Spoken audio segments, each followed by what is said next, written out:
Okay, good afternoon. Today we are going to study about the part 2. In here, we are studying about the material selection example actually. Okay, അപ്പോൾ ഇത്രയും നേരം നമ്മൾ പറഞ്ഞുകൊണ്ടിരുന്നത് material selection process, അതുപോലെ തന്നെ material properties, ഈ കാര്യങ്ങളൊക്കെയാണ്. Now we are taking ഒരു എക്സാമ്പിൾ നമ്മൾ എടുക്കുകയാണ്. ആ എക്സാമ്പിളിനെ വെച്ചിട്ടാണ് നമ്മൾ പറയാൻ പോകുന്നത്. So consider the question of the material selection for an automobile exhaust system. അപ്പോൾ ഒരു ഓട്ടോമൊബൈൽ എക്സോ സിസ്റ്റത്തിൻ്റെ കേസാണ് നമ്മളിന്ന് പറയാൻ പോകുന്നത്. In here, you can see that there will be some exhaust pipe. Why the exhaust pipe is needed actually? Yes, exactly. അതായത് നമ്മൾ എൻജിനിൽ നിന്ന് വരുന്ന പുക, അതായത് എൻജിനിൽ നിന്ന് വരുന്ന പൊല്യൂട്ടഡ് ആയിട്ടുള്ള എയർ, ഓക്കെ, അതായത് exhaust air, that should be contained in different compositions of these composition of the gases actually, like carbon monoxide, അതുപോലെ തന്നെ അങ്ങനെ നൈട്രജൻ, അങ്ങനെ പല കോമ്പണൻസ് ആയിരിക്കും ആക്ച്വലി അതിലുണ്ടാവുക. ബട്ട് എന്താ പറയുക, നമുക്ക് ഈ ഒരു എക്സോസ്റ്റ് സിസ്റ്റത്തിന് ആക്ച്വലി ഒരുപാട് ഫങ്ഷൻസ് ഉണ്ട്. അതായത് നമ്മൾ പുറത്തേക്ക് വിടുന്ന പുക ഒരു പൊല്യൂഷൻ കൺട്രോൾഡ് ആയിരിക്കണം ആക്ച്വലി. അതായത് പൊല്യൂഷൻ കൂടുതലാവരുത് ആക്ച്വലി. അപ്പോൾ അങ്ങനത്തെ ചില കണ്ടീഷൻസ് ഉണ്ടായിരിക്കും എക്സോസ്റ്റ് സിസ്റ്റത്തിൽ. അപ്പോൾ അങ്ങനത്തെ ഒരു എക്സോസ്റ്റ് സിസ്റ്റം, നമ്മൾ ഓട്ടോമൊബൈൽ എക്സോസ്റ്റ് സിസ്റ്റം ഉണ്ടാക്കുമ്പോൾ പൊല്യൂഷൻ ഇല്ലാതാക്കാനായിട്ട് ഒരുപാട് കാര്യങ്ങൾ നമ്മൾ അതിൽ ശ്രദ്ധിക്കണം. അപ്പം we have to provide some functions അല്ലേ. ആ ഫങ്ഷൻസ് എന്തൊക്കെയാണെന്ന് നോക്കാം.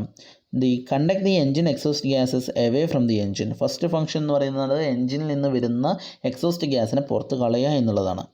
Second function is to prevent the noxious fumes from entering the car actually. അതായത് നോക്ഷ്യസ് ഫ്യൂംസ് എന്ന് പറഞ്ഞു കഴിഞ്ഞാൽ ഒരു ഡേഞ്ചറസ് ആയിട്ടുള്ള ഫ്യൂംസ് അല്ലെങ്കിൽ പുക, that from the entering the car.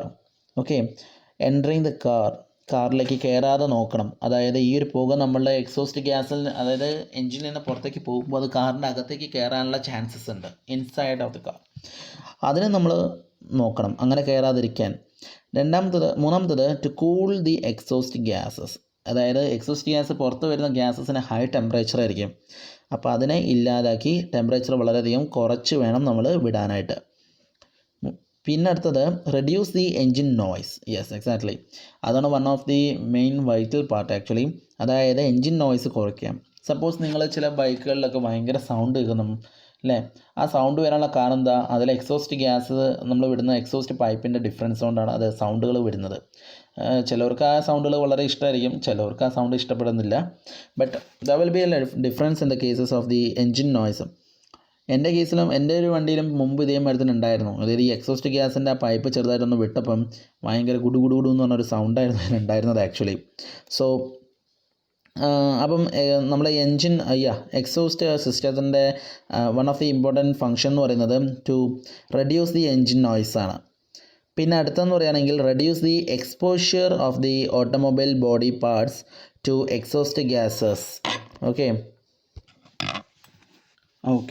അപ്പോൾ നമ്മൾ നാലാമത്തെ പറഞ്ഞിരിക്കുന്നത് റെഡ്യൂസ് ദി എൻജിൻ നോയ്സ്. പിന്നെ അടുത്ത പോയിൻ്റ് എന്ന് പറയുന്നതാണെങ്കിൽ reduce the exposure of the automobile body parts to exhaust gases. Reduce the exposure of the automobile body. അതായത് നമ്മൾ സാധാരണയായിട്ട് ഒരു എക്സോസ്റ്റ് ഗ്യാസ് വരുന്നത് എൻജിനിൽ നിന്ന് വരികയാണ്. അപ്പോൾ ആ എൻജിനിൽ നിന്ന് വരുന്നത് വേറെ എവിടെയെങ്കിലും പോവാതെ, അതായത് എൻജിനിൽ നിന്നും ഡയറക്റ്റായിട്ട് വേഗം എന്ത് ചെയ്യുക, പുറത്തേക്ക് കളയാൻ തന്നെയാണ് നമ്മൾ തീരുമാനം അല്ലേ, എക്സോസ്റ്റ് ഗ്യാസ്. അപ്പോൾ അത് വേറെ ഒരു ബോഡി പാർട്ടിലും തട്ടാതെ, അതായത് അത്രയും ചൂട് വേറെ ഒരു ബോഡിക്കും കൊടുക്കാതെ ഡയറക്റ്റായിട്ട് നമുക്ക് ഇതിലേക്ക് വരണം. ഓക്കെ, സോ അതാണ് ആ പോയിന്റ് പറഞ്ഞിരിക്കുന്നത്. Reduce the exposure of automobile body parts to exhaust gases. പിന്നെ effect the engine performance as little as possible. ഇപ്പം നമ്മളിങ്ങനെ ഒരു എക്സ്ട്രാ ഫിറ്റിംഗ് വെക്കുമ്പം അത് എൻജിൻ പെർഫോമൻസിനെ ബാധിക്കരുത്. Okay, effect the engine performance as little as possible.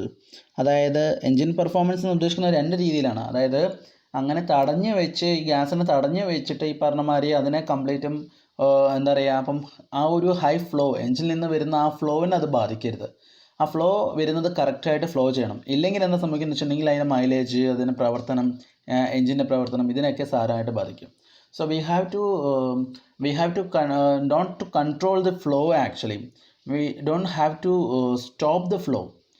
the flow should be continuously coming from the engine inside. Okay, now head to control the unwanted exhaust emissions. അതാണ് ഞാൻ ആദ്യം പറഞ്ഞിരുന്നത്. We have to control the unwanted exhaust emissions actually. Like for example carbon മോണോക്സൈഡിൻ്റെ ഒക്കെ അളവുകൾ വളരെ കുറയ്ക്കണം. Okay, and have to acceptably long service life. അതായത് നമ്മൾ കൂടുതൽ കാലം വേണം ഇത് നിലനിൽക്കാനായിട്ട്. അതായത് കുറച്ച് കാലത്തേക്ക് മാത്രമായിട്ടല്ല ഒരു എക്സോസ്റ്റ് പൈപ്പ് നമ്മൾ പിടിപ്പിക്കേണ്ടത്. ഒരു വണ്ടീൻ്റെ എന്ന് പറയുകയാണെങ്കിൽ സാധാരണഗതിയിലൊരു 5 കൊല്ലം 10 കൊല്ലമൊക്കെ തന്നെ ഈസി ആയിട്ട് നമുക്കൊരു എക്സോസ്റ്റ് ഗ്യാസ് കിട്ടും. എക്സോസ്റ്റ് ഗ്യാസ് സിസ്റ്റം നമുക്ക് അവൈലബിൾ ആയിരിക്കും. Have A reasonable cost. ഇനി അതർ ചെറിയ കാര്യങ്ങളെന്ന് വെച്ചിട്ടുണ്ടെങ്കിൽ നമ്മുടെ എക്സോസ്റ്റ് ഗ്യാസിന് അല്ലെങ്കിൽ ആ എക്സോസ്റ്റ് സിസ്റ്റത്തിൻ്റെ ചില ഇമ്പോർട്ടൻ്റ് ആയിട്ടുള്ള പാരാമീറ്റേഴ്സ് എന്ന് പറയുകയാണെങ്കിൽ it should be a reasonable കോസ്റ്റിന് അവൈലബിൾ ആയിരിക്കണം. അതുകൂടാതെ കാരണം അത് ഒറിജിനലും ആയിരിക്കണം. ഓക്കെ, അപ്പോൾ നമ്മളിപ്പോൾ ഒരു പാർട്ട് ഉണ്ടാക്കി ഒരു കാർ ഉണ്ടാക്കണം. ആ കാറിൽ ഈ പറഞ്ഞ ഒരു എക്സോസ്റ്റ് സിസ്റ്റം ഉണ്ട്. അപ്പോൾ അതേ സിസ്റ്റം തന്നെ നമുക്ക് അതിൻ്റെ പാർട്സുകൾ കിട്ടുന്നതായിരിക്കണം.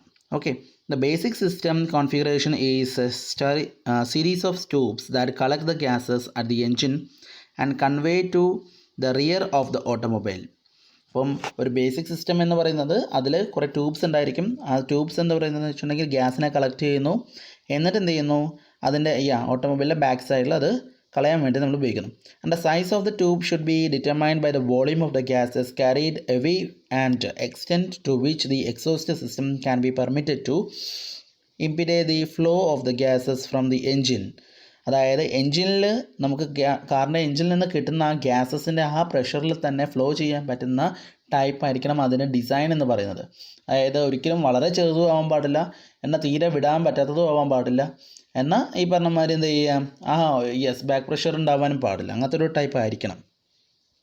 Now in addition a muffler is required for noise reduction. അപ്പോൾ ഈ എക്സോ സിസ്റ്റത്തിൽ നമ്മളൊരു മഫ്ലറും കൂടെ ആഡ് ചെയ്യണം. ആ മഫ്ലർ എന്ന് പറയുന്നതായിരിക്കും നോയ്സ് റിഡക്ഷന് വേണ്ടിയിട്ട് നമ്മൾ ഉപയോഗിക്കുന്നത്.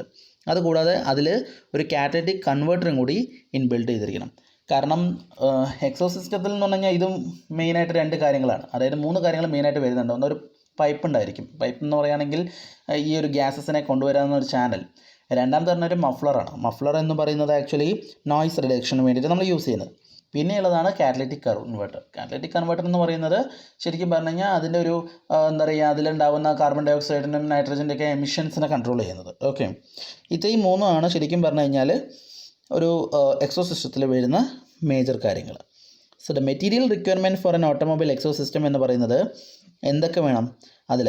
The mechanical property of the requirement not overly severe. അതായത് വലുതായിട്ടൊന്നും മെക്കാനിക്കൽ പ്രോപ്പർട്ടീസിൻ്റെ ഇത് വരുന്നില്ല, പക്ഷേ ഓവറോളായിട്ട് നമുക്കതിൽ വേണം.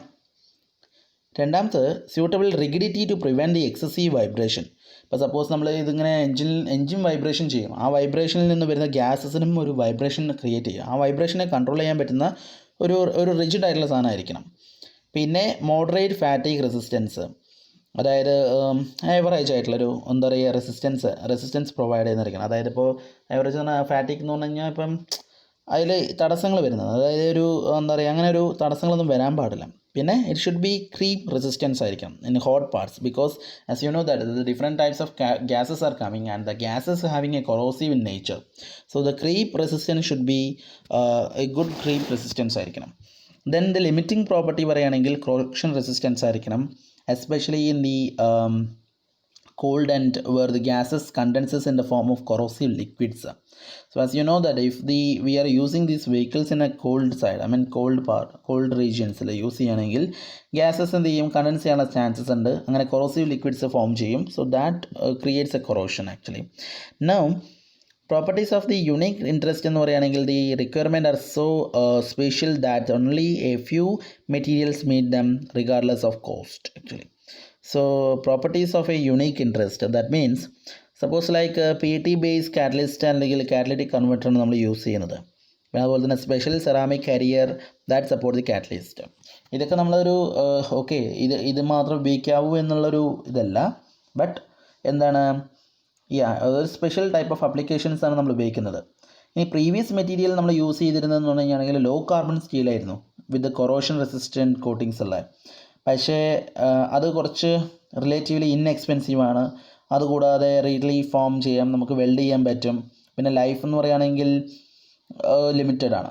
പക്ഷേ ന്യൂ മെറ്റീരിയൽ നമ്മൾ യൂസ് ചെയ്യുകയെന്ന് പറയുന്നത് ഒന്ന് ഗ്രേറ്റർ എംഫസിസ് അല്ലെങ്കിൽ automobile quality and is having developed the stainless സ്റ്റീലാണ് ഉണ്ടാക്കുക.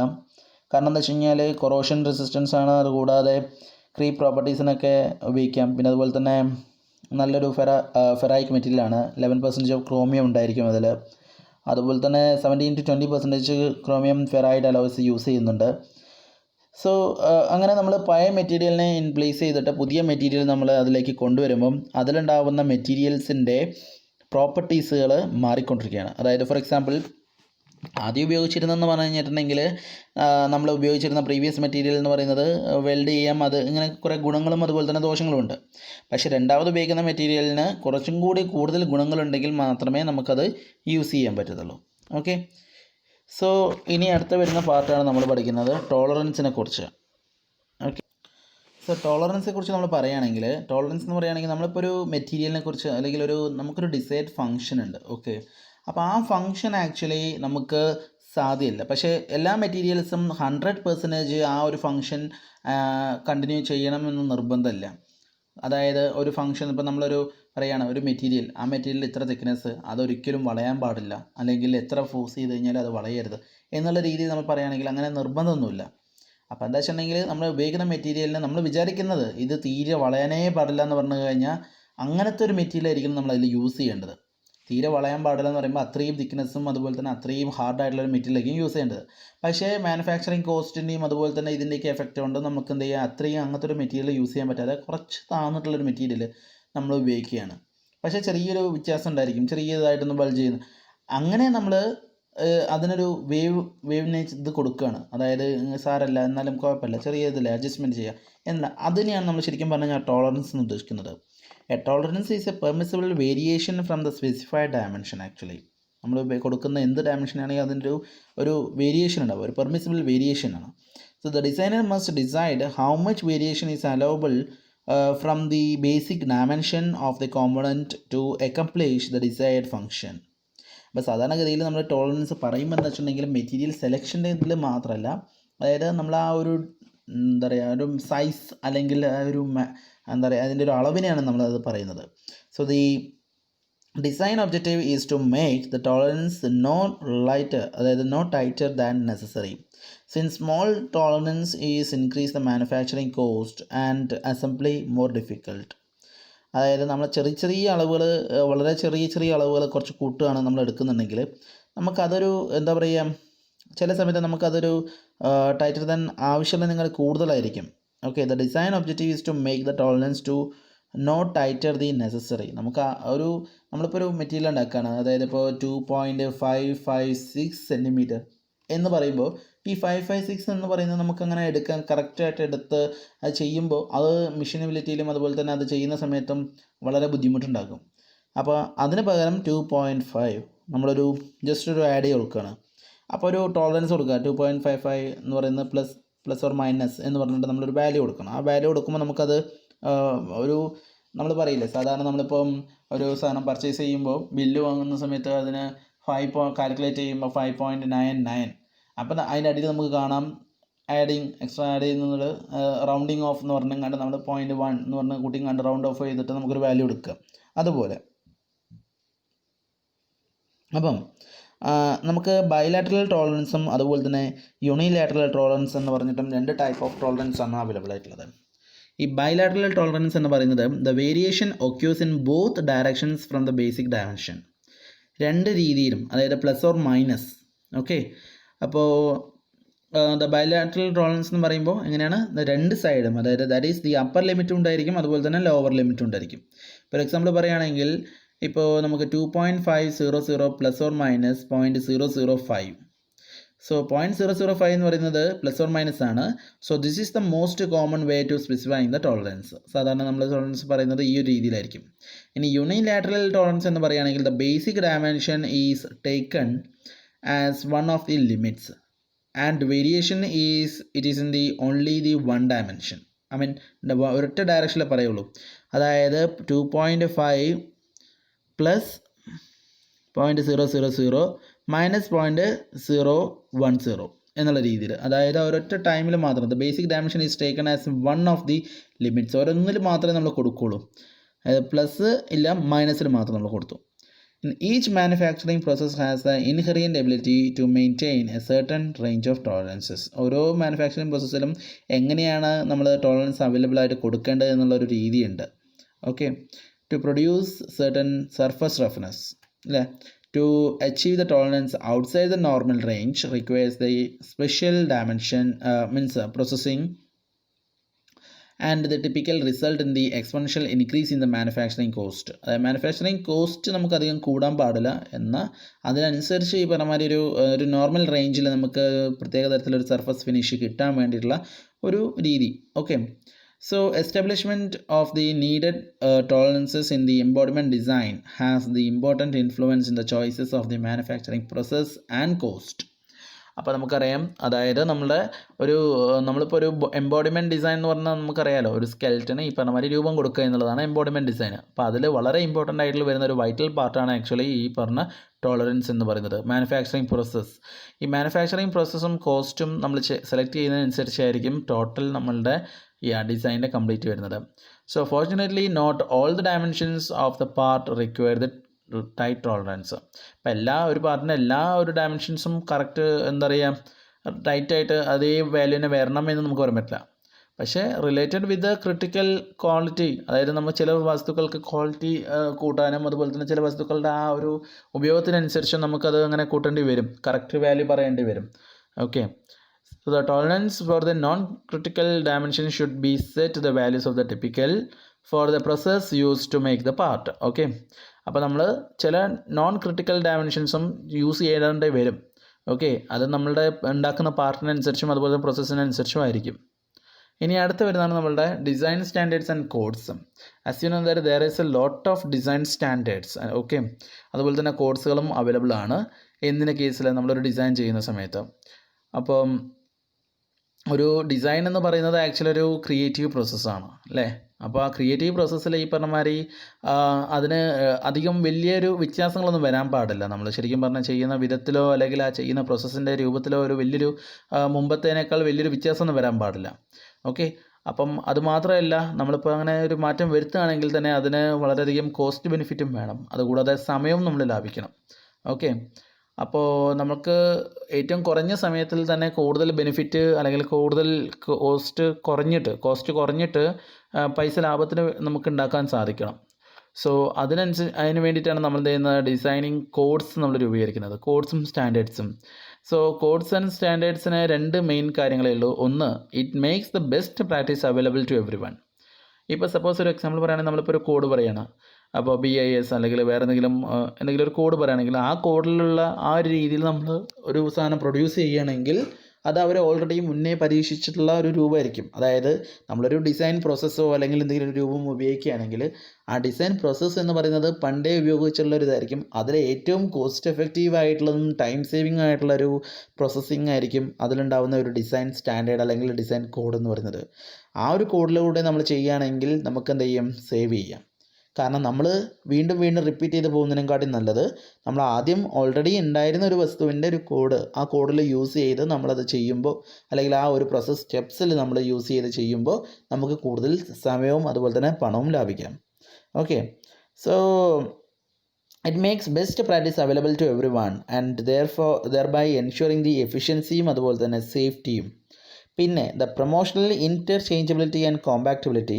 വിത്ത് respect to the second point, anyone who has travelled widely the other countries will understand the compatibility problems and connecting plugs and electrical voltage and frequency trying to these small applications. അതായത് ഇപ്പം നമുക്ക് അറിയാം, അതായത് ഇപ്പം നമ്മളൊരു സ്റ്റാൻഡേർഡോ കാര്യങ്ങളോ എന്തെങ്കിലും ഉപയോഗിക്കുകയാണ്. ഇപ്പോൾ ഫോർ എക്സാമ്പിൾ പറയുകയാണെങ്കിൽ നമ്മളിപ്പോൾ ഒരു മൊബൈൽ ഫോൺ ചാർജിങ്ങിന് ഉപയോഗിക്കുകയാണ്. ആ മൊബൈൽ ഫോൺ ചാർജർ എന്ന് പറയുന്നത് നമുക്കറിയാം ബേസിക്കലി നമ്മളിപ്പോൾ യൂസ് ചെയ്യുന്നത് USB ടൈപ്പ് വയേഴ്സാണ്. അതുപോലെ തന്നെ USB ടൈപ്പ് വയേഴ്സ് നമുക്ക് പല ചാർജിങ് ഇതിലും നമ്മൾ യൂസ് ചെയ്യാറുണ്ട്. മോസ്റ്റ് ഓഫ് ദി കേസസിൽ പല ടൈപ്പ് മൊബൈൽ ഫോൺസിൻ്റെയും എന്താ പറയുക കേബിളിൽ എൻഡ് ഭാഗം എന്ന് പറയുകയാണെങ്കിൽ USB ഒരു സൈഡ് USB പോർട്ടും മറ്റേ സൈഡ് എന്ന് പറയുകയാണെങ്കിൽ USB 2 അല്ലെങ്കിൽ ആ പ്ലഗ്. അപ്പം അതേ പ്ലഗ് തന്നെയാണ് എല്ലാ മൊബൈൽ ഫോണിലും എൻഡിൽ നമുക്ക് ചാർജിങ് പോയിന്റിൽ കൊടുക്കുന്നത് വെച്ചിട്ടുണ്ടെങ്കിൽ നമുക്ക് 2 3 അല്ല അധികം ഇതിലും നമുക്ക് ചാർജ് ചെയ്യാൻ എളുപ്പമാണ് അല്ലേ. ഇപ്പോൾ അതേ ബേസ് തന്നെയാണ് എല്ലാ മൊബൈൽ ഫോണും യൂസ് ചെയ്യുന്നത് വെച്ചാൽ എനിക്ക് തോന്നുന്നു മോസ്റ്റ് ഓഫ് ദി മൊബൈൽസും അങ്ങനെ തന്നെയായിരിക്കും. അതായത് മൊബൈൽ ഫോണിൻ്റെ ചാർജിങ് പോയിൻ്റ് ഒരു പോയിൻ്റ് ഈ പറഞ്ഞ മാതിരി ഒരു കോമൺ ആയിരിക്കും, ആക്ച്വലി വയേഴ്സ് കോമൺ ആയിരിക്കും. അപ്പോൾ അതുകൊണ്ടെന്ന് വെച്ചാൽ നമുക്ക് ഡിഫറെൻറ്റ് പ്ലഗിലും ഡിഫറെൻറ്റ് ഇതിലൊക്കെ നമുക്ക് യൂസ് ചെയ്യാൻ പറ്റും. പക്ഷേ നേരെ മറിച്ച് ഒരു സ്പെസിഫൈഡ് ആയിട്ട് നമ്മളൊരു പ്രത്യേക തരത്തിൽ പണ്ട് കാലത്ത് മൊബൈൽ ഫോൺസ് ഒക്കെ ഉണ്ടാകുന്ന സമയത്ത് ഓരോന്നിനും ഓരോ ടൈപ്പ് ആയിരിക്കും. USB ടൈപ്പ് ഒന്നും ആയിരിക്കില്ല എൻഡ് എന്ന് പറയുന്നത്. ഒരു എൻഡ് എന്ന് പറയുന്നത് USB ആയിരിക്കില്ല, ഡയറക്റ്റ് ആയിട്ട് പ്ലഗിൽ കുത്തുന്നതായിരിക്കും. മറ്റേ എൻഡ് എന്ന് പറയുന്നത് പലതും പല നോബായിരിക്കും. അപ്പോൾ മൾട്ടി ടൈപ്പ് പ്ലഗ് ആയിരിക്കും നമ്മൾ യൂസ് ചെയ്യുന്നുണ്ടാവുക. പക്ഷേ കോമൺ ആയിട്ടായിരുന്നെങ്കിൽ നമുക്കെന്താണ് ഏത് മൊബൈൽ ഫോണിനും യൂസ് ചെയ്യാം. Okay. So code is a collection of the laws and rules and assist the government agency in meeting the obligation to protect the general welfare and preventing the damage of the to property or injury or the loss of the life to the person. അതായത് നമ്മൾ code സാധാരണയായിട്ട് represent ചെയ്യുന്നത് ലോസും അതുപോലെ തന്നെ rules and regulations ഒക്കെയാണ്. അതായത് government ഏജൻസീൻ്റെ. അതായത് ഇപ്പോൾ നമ്മളിപ്പോൾ ഒരു പ്രോഡക്റ്റ് ഉണ്ടാക്കി, ആ പ്രോഡക്റ്റ് എന്തെങ്കിലും ഇന്ന റൂൾ പ്രകാരമാണ് നമ്മൾ ഉണ്ടാക്കുന്നത്, അപ്പോൾ ഇന്ന കാര്യങ്ങളൊക്കെ അതിൽ ഉൾപ്പെടുത്തിയിട്ടുണ്ട്. അപ്പോൾ സപ്പോസ് എന്തെങ്കിലും ആ ഒരു പ്രോഡക്റ്റിനെ കൊണ്ട് എന്തെങ്കിലും ഡാമേജ് ഉണ്ടാവുകയാണെങ്കിൽ അത് ആരായിരിക്കും അതിൻ്റെ ബാധ്യസ്ഥത, അല്ലെങ്കിൽ ഇന്ന ആളായിരിക്കുമോ അല്ലെങ്കിൽ ഇന്നതായിരിക്കുമോ. ഇപ്പോൾ നമ്മളൊരു പ്രോഡക്റ്റ് വാങ്ങിയൊരു ഇപ്പോൾ ഒരു ആപ്പിളിൻ്റെ ഫോണൊക്കെ നിങ്ങൾക്കറിയാം അല്ലേ, ആപ്പിളിൻ്റെ ഫോണൊക്കെ പൊട്ടിത്തെറിച്ചു എന്നൊക്കെ പറഞ്ഞ് പണ്ട് ന്യൂസൊക്കെ ഉണ്ടായിരുന്നു. അപ്പോൾ അത് അവർ സ്റ്റാൻഡേർഡിലാണോ ഉണ്ടാക്കിയത്, അതേ സ്റ്റാൻഡേർഡിൽ പോയിരുന്നോ എന്നുള്ളത്. കാരണം ഡ്യൂപ്ലിക്കേറ്റ്സ് ഒരുപാട് ഉണ്ടാകുന്നുണ്ട് അല്ലേ. അപ്പോൾ അതാണോ ഈ പോയത് എന്ന് നമുക്കറിയില്ലല്ലോ. കാരണം ഡ്യൂപ്ലിക്കേറ്റ്സിന് ഒരിക്കലും ഈ ഒരു സ്റ്റാൻഡേർഡിൽ കൊണ്ടുപോകാനായിട്ട് ബുദ്ധിമുട്ടായിരിക്കും. So a standard is a generally agreed upon the set of procedures, criteria, dimensions, materials of the parts. Okay. So engineering standards may describe the dimensions and sizes and small parts of the screws and bearings and minimum properties of the materials on the grade upon the produce to measure the property like a fracture, toughness, etc. അപ്പോൾ standards എന്ന് പറയുന്നതാണെങ്കിൽ നമ്മൾ അതിൽ ഒരു screw ഉണ്ടാക്കുകയാണെങ്കിൽ, ഒരു screw പിടിപ്പിക്കുകയാണെങ്കിൽ തന്നെ അതുപോലെ തന്നെ ഒരു സ്ക്രൂവിനെ പറ്റിയുള്ള വരെ കംപ്ലീറ്റ് സ്റ്റാൻഡേർഡ്സ് കാര്യങ്ങളുണ്ടായിരിക്കും. ഓക്കെ. ഏത് ടൈപ്പ് സ്ക്രൂ ആണ്, അതുപോലെ തന്നെ എന്താണ് അതിൻ്റെ സൈസ്, അതുപോലെ തന്നെ അതിൻ്റെ ഡയമെൻഷൻസ് എന്തൊക്കെയാണ്, അതുപോലെ തന്നെ അത് ഏത് മെറ്റീരിയൽ ഉണ്ടാക്കിയതാണ്, എല്ലാം ഓരോ ഡയമെൻഷൻസ് ഓരോ സ്റ്റാൻഡേർഡ് ഉണ്ടായിരിക്കും. Okay. So standard the distinction is that the standard refer the generalized situation while the specifications refers the specialized situation ആണ്. ആക്ച്വലി സ്പെസിഫിക്കേഷൻ ഏത് സിറ്റുവേഷൻ ആണെന്നുള്ളത് അതുപോലെ തന്നെ ജനറലൈസ് സിറ്റുവേഷനാണ് നമ്മൾ അറിഞ്ഞിരിക്കേണ്ടത്. കോഡ് എന്ന് പറയുകയാണെങ്കിൽ എഞ്ചിനീയേഴ്സിന് നമുക്ക് അറിയാൻ പറ്റും ഏതൊക്കെ സർക്കംസ്റ്റൻസിലാണ് എന്തൊക്കെയാണ് നമ്മൾ യൂസ് ചെയ്യേണ്ടതെന്നുള്ളത്. കാരണം അതൊരു ലീഗൽ റിക്വയർമെൻ്റ് ആണ് ആക്ച്വലി. അതായത് building code or the fire code, പിന്നെ അതുപോലെ തന്നെ സ്റ്റാൻഡേർഡ്സ് എന്തൊക്കെയാണ് എഞ്ചിനീയേഴ്സ് യൂസ് ചെയ്യേണ്ടത്, അങ്ങനത്തെ കാര്യങ്ങളൊക്കെ. സോ കോഡ്സും അതുപോലെ തന്നെ സ്റ്റാൻഡേർഡ്സും വളരെ ഇമ്പോർട്ടൻ്റ് ആണ് in the cases of a design സ്റ്റാൻഡേർഡ്സിൽ. ഓക്കെ. ഇന്നത്തെ ക്ലാസ്സിൽ എനിക്ക് തോന്നുന്നു ഇത്ര ധാരാളമാണ്. 23 മിനിറ്റോളമായി. ഓക്കെ. അപ്പോൾ ഇത് 2 ക്ലാസ്സും കേൾക്കുക, ക്ലിയർ ആയിട്ട് മനസ്സിലാക്കാം. അതുപോലെ തന്നെ അടുത്ത വീഡിയോസ് നമുക്കിടാം. ഓക്കെ. ബൈ.